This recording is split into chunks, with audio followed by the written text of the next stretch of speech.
Hey guys, Rebecca back for another video. It's a new month, so that means it's time to get a new budget together. Actually, today is the 5th, so I'm a little bit behind schedule, but we will get this video up and out as soon as I can.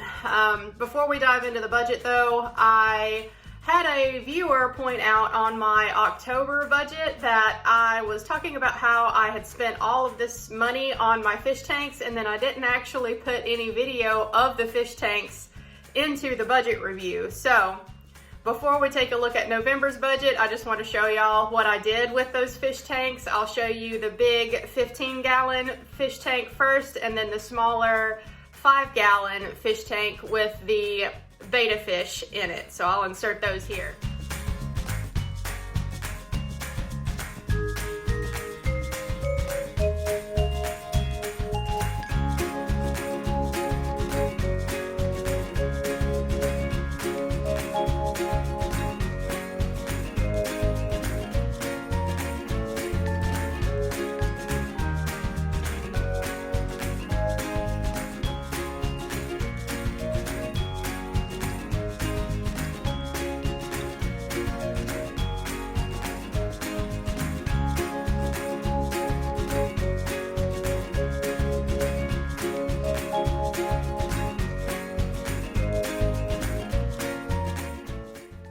Alright, so I like the fish tanks now. I really shouldn't be spending any more money on them, except for just having to buy regular maintenance things to upkeep the tank. I don't plan on redecorating them ever. Hopefully this rescape that I did of both of these tanks will stick. I won't have too many problems with either algae or the fish fighting with each other. So I think we're good now. Now we will dive into November's budget, and as always we will start with income. I do have income sources blocked out for privacy as always, but I am expecting to bring home about $3,900 this month, so we will work our budget off of that. Next section in the budget is the bills and spending section, and I always list my usual bills first. So house payment is going to be $668 like always. Power bill, I budgeted $160 for that.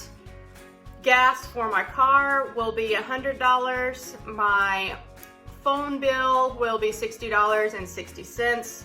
Water bill is $50 that I budgeted for. The gym should be $23.06. That comes out automatically every month. Moving on down, you'll see oil filters there. My husband does all of the car maintenance for both of our vehicles, which is really helpful. But I buy the oil filters for my car when he changes the oil for me.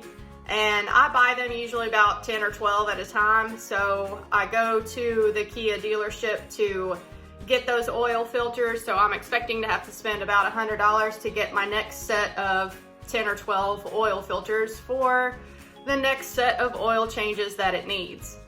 And the next three items are items that don't come up regularly, that's for sure. The pedicure for $35. If y'all have been following me for a while, you'll probably have noticed, thinking back, that you have never seen a pedicure in my bills and spending section of my budget, and you would be correct. Guys, it's been over 2 years since I have had a professional pedicure. Now, I will do my own at-home pedicures just to save money, but after a couple of years, I probably could use a little bit of professional help. So I put it in the budget this month. I thought that with our cruise coming up this month that I would enjoy going out and having a professional pedicure done. And honestly, I'm still a little bit torn as to whether or not I'll actually spend that money for a pedicure, but I don't know, we'll see. I just threw it in the budget as sort of a treat for myself. The next line item in the budget, the hotel room for about $154. That is for my husband and I just to have a night away from the house. When we leave to go on the cruise, we are going to spend a night in the hotel room so we don't have to drive all the way down to the port and get straight on the ship. We're going to spend the night in town before, and we decided to splurge a little bit on a little bit nicer of a hotel room. $150 is not much as far as that goes, but still, we just wanted a night away to ourselves before we head out on the cruise. And lastly in this budget is Christmas spending. Now, I'm kind of lucky, I guess you could say, that I really don't have a whole lot of people to buy for Christmas spending, so I'm only budgeted $300. Sometimes though, I still go over that. We'll see. Hopefully I can stay within budget for Christmas this year. So in total for the month of November, I'm expecting to spend about $1,650. I'm hoping that I can keep within that budget, especially since I went so far over budget last month.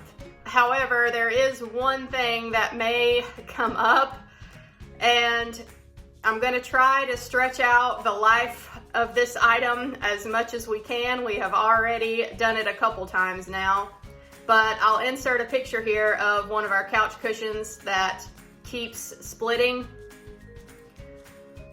And we have sewed up this particular couch cushion multiple times now, and it's starting to split on the other side as well. The couch itself is over 5 years old, and it's reaching the end of its life. It's just had a lot of use between my husband and I and the 2 dogs, and sometime soon here we're gonna have to break down and get a new couch for the house. We're trying to make it stretch because, as y'all know, we're wanting to sell the house, and it would be nice to not have to move a couch to a new house, but I don't know if this couch is gonna make it or not, y'all, so we may end up getting a new couch sooner rather than later.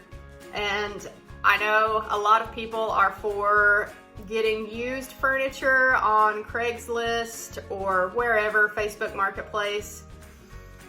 That is one of those areas where I feel like buying new is worth it. You just never know what kind of, not only condition you're gonna get the furniture in, but the conditions that it came from. And I don't want to risk anything like bed bugs or fleas or anything else that might be lurking in someone else's furniture and bringing that to our house. So yes, when we decide to get new furniture, which is not all that often, we do buy new. So that is an expense that may come up. I'm hoping that we can put it off until the new year, or at least maybe next month. Okay, moving on to the debt section of the budget.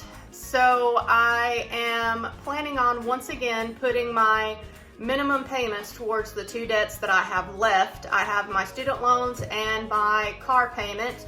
The car payment will be $386 and the student loans will be about $495. I am putting minimum payments towards them right now so that I can work on maxing out my Roth IRA for 2019. So in total, the amount that I should be sending to debt this month is once again going to be about $880. And moving on to the investing and fire section of my budget, my favorite section, you'll see I have my various investing and savings accounts listed here. So at the top, the M1 general investing account that I am planning on contributing $40 to that account this month. I just put in $10 every Monday, so that way it will trigger a buy order for M1 Finance, and I can contribute a little bit to my dividend portfolio that I have with M1. The next line item is the Roth. That is what I am working on currently. I'm focusing all of my extra money towards that until I can get the Roth maxed out for 2019. And as you can see, I have got about $1,085 left that I need to contribute to max that out. I am planning on finishing the Roth this month. So y'all, fingers crossed that I can get that done. And then I can move on to the next financial goal, which is the savings account that I have through betterment.com. They are a higher yield savings account. I currently have about $500 in there. My goal for that account is to get it up to $4,000, but I'm not contributing anything there right now until I can get my Roth IRA maxed out. So if I can get my Roth maxed out in November, then I am going to start working on that Betterment savings account, and I should be able to put about $250 into that account this month, I'm hoping. I also have a small cash savings account with a local credit union that I keep open just to maintain a relationship with that credit union. It's got about $26 in there, and it earns me a couple cents interest every month. I list it here just to be thorough. I'm detailed like that. And lastly, my retirement account at work. I have a 403B, and I'm expecting that my contributions this month should be about $435, and my employer match should be about $250. Again, I like tracking these items in my budget just because I'm thorough, and it's motivating for me to see how much savings is going towards my future every month. It really helps motivate me to keep that savings rate up there. So in total for the month of November, I'm planning on sending about $2,060 towards various savings and investing accounts. And that brings my total monthly spending to about $3,900, which is what I'm expecting to bring in for the month. So I do operate on a very near zero-based budget. I like to plan out every dollar that comes in and try to give it a purpose every single month.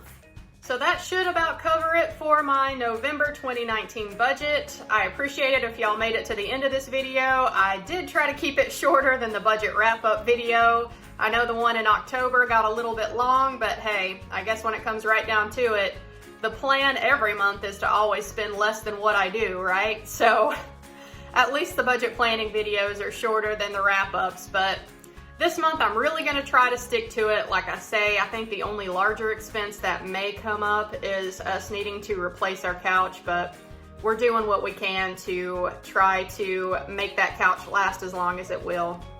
Anyhow, let me know how November is looking for you guys. Don't forget about Thanksgiving. Don't forget about Christmas. I will see y'all in my next video, which will be this Thursday. I'm going to have my first Health is Wealth collab update. So I will update y'all on how I've been doing with my workouts, how my weight is doing, and just how I'm feeling overall. So I'll see y'all for that one. Thanks for watching. Bye.